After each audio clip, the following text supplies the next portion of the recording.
കേരള ജോഗ്രഫിയുടെ മറ്റൊരു അധ്യായത്തിലേക്ക് സ്വാഗതം. നമ്മൾ ഇന്ന് പഠിക്കാൻ പോകുന്നത് കേരളത്തിലെ സോളാർ, തെർമൽ, വിൻഡ് എന്നീ 3 പദ്ധതികളെ പറ്റിയുള്ള കാര്യങ്ങളാണ്. ആദ്യം തന്നെ നമുക്ക് കേരളത്തിലെ തെർമൽ പദ്ധതികൾ, തെർമൽ പവർ സ്റ്റേഷനുകൾ അല്ലെങ്കിൽ തെർമൽ താപവൈദ്യുത നിലയങ്ങളെ പറ്റി പഠിക്കാം. അപ്പോൾ കേരളത്തിലെ ഒരു താപവൈദ്യുത നിലയം തെർമൽ പവർ സ്റ്റേഷനാണ് നല്ലളം. ഇവിടെ ഉപയോഗിക്കുന്ന ഇന്ധനം, അതായത് ഈ തെർമൽ പവർ സ്റ്റേഷൻ്റെ പ്രവർത്തനത്തിന് വേണ്ടി ഉപയോഗിക്കുന്ന ഇന്ധനം ഏതാണെന്ന് ചോദിച്ചാൽ അതേതാണ്? ഡീസലാണ്. അപ്പോൾ നല്ലളത്തിലെ താപവൈദ്യുത നിലയത്തിൻ്റെ പ്രവർത്തനത്തിന് വേണ്ടി ഉപയോഗിക്കുന്ന ഇന്ധനം ഏതാണെന്ന് ചോദിച്ചാൽ ഏതാണ്? ഡീസലാണ്. ഏത് ജില്ലയിലാണ് സ്ഥിതി ചെയ്യുന്നത്? കോഴിക്കോട് ജില്ലയിൽ സ്ഥിതി ചെയ്യുന്നു. ഏത് ജില്ലയിലാണ് സ്ഥിതി ചെയ്യുന്നത്? കോഴിക്കോട് ജില്ലയിൽ സ്ഥിതി ചെയ്യുന്നു. KSEBയുടെ ഉടമസ്ഥതയിലാണ് ഏതുള്ളത്? നല്ലളമുള്ളത്. അതുപോലെ തന്നെ ഡീസൽ വെച്ച് പ്രവർത്തിക്കുന്ന മറ്റൊരു താപവൈദ്യുത നിലയമാണ് ബ്രഹ്മപുരം. ഏതാണ്? ബ്രഹ്മപുരം. ഇന്ധനം ഏതാണ്?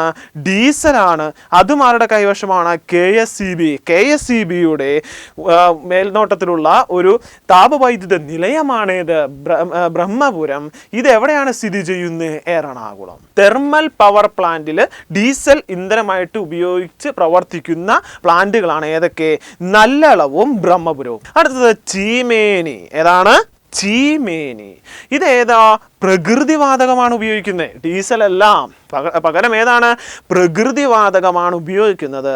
ഏത് ജില്ലയിലാണ്? കാസർഗോഡ് ജില്ല. അടുത്തതാണ് ഏറ്റവും ഇമ്പോർട്ടൻ്റ് ആയിട്ടുള്ളത് കായംകുളം. കേരളത്തിലെ ആദ്യത്തെ താപവൈദ്യുത നിലയമാണേത്? കായംകുളം. ഈ കായംകുളം പ്ലാന്റ്, താപവൈദ്യുത നിലയം, യഥാർത്ഥത്തിൽ അതിൻ്റെ പേരെന്താ? രാജീവ് ഗാന്ധി. ഏതാണ്? Rajiv Gandhi combined cycle power project. Rajiv Gandhi combined cycle power project. Kayamkulam നിലയം എവിടെയാണ് സ്ഥിതി ചെയ്യുന്നത്? ആലപ്പുഴ ജില്ലയിലെ ചൂലത്തെരുവ്. ഏതാണ്? ആലപ്പുഴ ജില്ലയിലെ Choolatheruvu. Rajiv Gandhi combined cycle power project അല്ലെങ്കിൽ കായംകുളത്ത് ഉപയോഗിക്കുന്ന ഇന്ധനം ഏതാണെന്ന് ചോദിച്ചാൽ കേരളത്തിൽ വേറെ ഒരു സ്ഥലത്തും ആ ഇന്ധനം ഉപയോഗിക്കുന്നില്ല. അതിൻ്റെ പേരെന്താണ്? നാഫ്തയാണ്. ഇനി ഈ കായംകുളം പദ്ധതി ആരുടെ ഉടമസ്ഥതയിലാണ്? ആരുടെ മേൽനോട്ടത്തിലാണ്? National thermal power corporation, NTPC. ഇതിൻ്റെ ഉൽപാദന ശേഷി 350 മെഗാവാട്ട്. എത്രയാണ്? 350 മെഗാവാട്ടാണ്. ഇത് ഉദ്ഘാടനം ചെയ്തത് 1999. ഏത് വർഷമാ? 1999. ആരാ? വാജ്പേയി. നമുക്കറിയാം ഈ പദ്ധതികൾക്കൊക്കെ, തെർമൽ പദ്ധതികൾക്ക്, കായംകുളം തെർമൽ പദ്ധതിക്ക് ശീതീകരണ പ്രവർത്തനത്തിന് ജലം ആവശ്യമാണ്. ഈ പദ്ധതിക്ക് എന്താവശ്യമുണ്ട്? ജലം ആവശ്യമുണ്ട്. അപ്പോൾ ഈ കായംകുളം പദ്ധതിക്ക് ആവശ്യമായ ജലം ഏത് നദിയിൽ നിന്നാണ് എടുക്കുന്നത്? അച്ഛൻ കോവിലാർ. ഏതാണ്? അച്ഛൻ കോവിലാർ. അടുത്തത് കാറ്റാടി ഫാമുകളെ പറ്റിയാണ് പഠിക്കാനുള്ളത്. ഏതൊക്കെയാണ് കാറ്റാടി ഫാമുകൾ? കഞ്ചിക്കോട്. ഏതൊക്കെയാണ്? കഞ്ചിക്കോട്. എവിടെയാണ് സ്ഥിതി ചെയ്യുന്നത്? കഞ്ചിക്കോട് എവിടെയാണ് സ്ഥിതി ചെയ്യുന്നത്? പാലക്കാട് ജില്ല. ഇത് ആദ്യത്തെ പദ്ധതിയാണ്. ആദ്യത്തെ പദ്ധതിയാണ്. 1994 KSEB ആണ് ഇത് കൊണ്ടുവന്നത്. അപ്പോൾ നിലവിൽ വന്നത് 1994. ആരാണ് കൊണ്ടുവന്നത്? KSEB. KSEBയുടെ ഉടമസ്ഥതയിലാണ് ആദ്യ പദ്ധതി. കഞ്ചിക്കോട്, പാലക്കാട്. അടുത്തത് അട്ടപ്പാടി പദ്ധതി സ്ഥിതി ചെയ്യുന്നത് പാലക്കാട് ജില്ല. അടുത്തത് രാമക്കൽമേട് എവിടെയാ? കുറവൻകുറത്തി മലകൾക്കിടയിലാണ് ഇടുക്കി ആർച്ച് ഡാം സ്ഥിതി ചെയ്യുന്നത്. അപ്പോൾ കുറവൻകുറത്തി പ്രതിമ എവിടെയാണെന്ന് ചോദിച്ചാൽ ഉത്തരം എവിടെയാണ്? രാമക്കൽമേട് എന്ന് പറയുന്ന സ്ഥലത്താണ്. ഈ രാമക്കൽമേടിൽ എന്തുണ്ട്? കാറ്റാടി ഫാം ഉണ്ട്, കാറ്റാടി പാടമുണ്ട്. അതെവിടെ സ്ഥിതി ചെയ്യുന്നത്? ഇടുക്കി ജില്ല. ഇത് നിലവിൽ വന്നത് 27 ഏപ്രിൽ 2008. ഇതെന്താണ്? പ്രൈവറ്റ് ആണ്, സ്വകാര്യ വ്യക്തിയുടെയാണ്. പ്രൈവറ്റ് മേഖലയിലുള്ള കാറ്റാടിപ്പാടമാണ് ഏത്? Ramakkalmedu. Vestas wind technology India private limited എന്ന കമ്പനിയാണ്. അടുത്ത ഏതാണ്? അഗളി എവിടെയാണ് സ്ഥിതി ചെയ്യുന്നത്? പാലക്കാട്. സ്ഥിതി ചെയ്യുന്നത് പാലക്കാട്. അഗളിയും എന്ത് തന്നെയാണ്? അഗളിയും പ്രൈവറ്റ് മേഖലയിലാണ്. സുസ്ലോൺ എനർജി ലിമിറ്റഡ് എന്ന കമ്പനിയാണ് അഗളി കാറ്റാടി ഫാമിൻ്റെ ഉടമസ്ഥത. കാറ്റിൽ നിന്ന് ഏറ്റവും കൂടുതൽ വൈദ്യുതി ഉൽപ്പാദിപ്പിക്കുന്ന ജില്ല ഏതാണെന്ന് ചോദിച്ചാൽ ഏത് ജില്ലയാണ്? ഇടുക്കി ജില്ലയാണ്. ഇടുക്കി ജില്ലയിലാണ് കാറ്റിൽ നിന്ന് ഏറ്റവും കൂടുതൽ വൈദ്യുതി ഉൽപ്പാദിപ്പിക്കുന്നത്. രണ്ടാം സ്ഥാനം ഏത് ജില്ലയ്ക്കാണെന്ന് ചോദിച്ചാൽ ഏതാണ്? ഇടുക്കി ജില്ല കഴിഞ്ഞാൽ രണ്ടാം സ്ഥാനം ഏറ്റവും കൂടുതൽ വൈദ്യുതി ഉൽപ്പാദിപ്പിക്കുന്നത് ഏത് ജില്ലയാണ്? പാലക്കാട് ജില്ലയിലാണ്.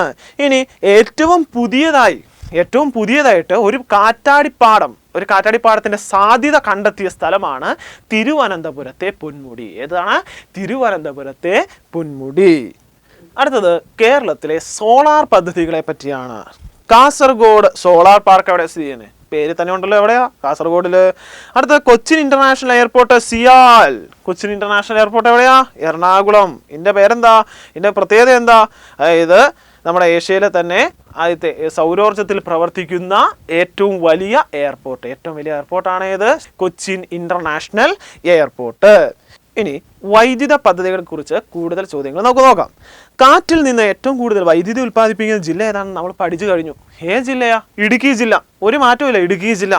കാറ്റിൽ നിന്ന് ഏറ്റവും കൂടുതൽ വൈദ്യുതി ഉൽപ്പാദിപ്പിക്കുന്ന രണ്ടാമത്തെ ജില്ലയെ നമ്മൾ പഠിച്ചു കഴിഞ്ഞു. ഏത് ജില്ലയാണ്? പാലക്കാട് ജില്ല.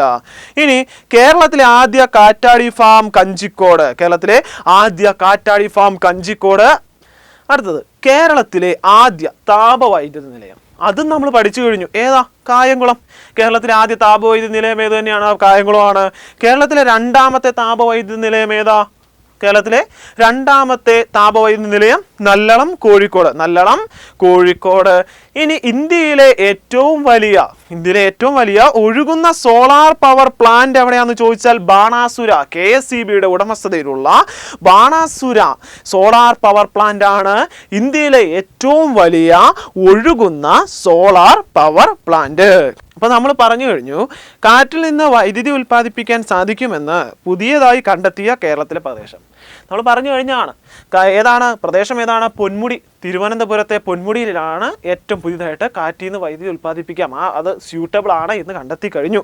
അടുത്തത് പാരമ്പര്യേതര ഊർജ വികസനത്തിനായി സ്ഥാപിതമായ കേന്ദ്ര അധികാര സ്ഥാപനം അനേർട്ട്.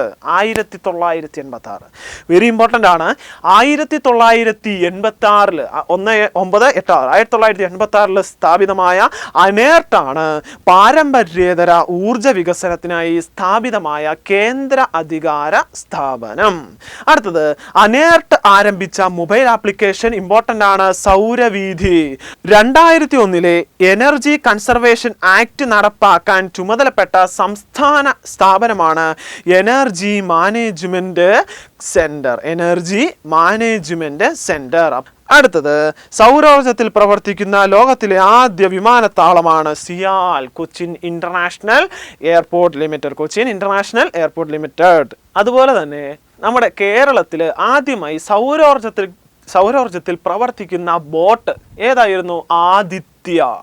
ആദിത്യയാണ് കേരളത്തിൽ ആദ്യമായിട്ട് സൗരോർജ്ജത്തിൽ പ്രവർത്തിക്കുന്ന ബോട്ട് നിലവിൽ വന്നത്. വൈക്കം ഭാഗത്തായിരുന്നു ആ സർവീസ് നടത്തുന്നത്, ഇപ്പോഴും ഉണ്ട്. ഇനി കേരളത്തിൽ ആദ്യത്തെ ഇ വേസ്റ്റ് ഫിലമെന്റ് രഹിത വില്ലേജ്. കേരളത്തിലെ ആദ്യത്തെ ഇ വേസ്റ്റ് രഹിതമാണ്, ഫിലമെന്റ് രഹിതമാണ്. രണ്ടും രഹിതമാണ്. ഇ വേസ്റ്റ് ഇല്ല, ഫിലമെന്റ് ഇല്ല.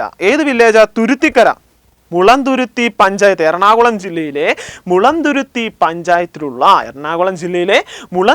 പഞ്ചായത്തിലുള്ള തുരുത്തിക്കരയിലാണ് കേരളത്തിലെ ആദ്യ ഇ വേസ്റ്റ് രഹിത സ്ഥലം, അതുപോലെ തന്നെ ഫിലമെന്റ് രഹിത വില്ലേജും ഉള്ളത്.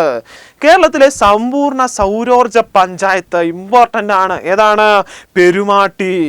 ആദ്യ സമ്പൂർണ്ണ സൗരോർജ ബ്ലോക്ക് പഞ്ചായത്ത് ഓഫീസ് മുഖത്തല, കൊല്ലം.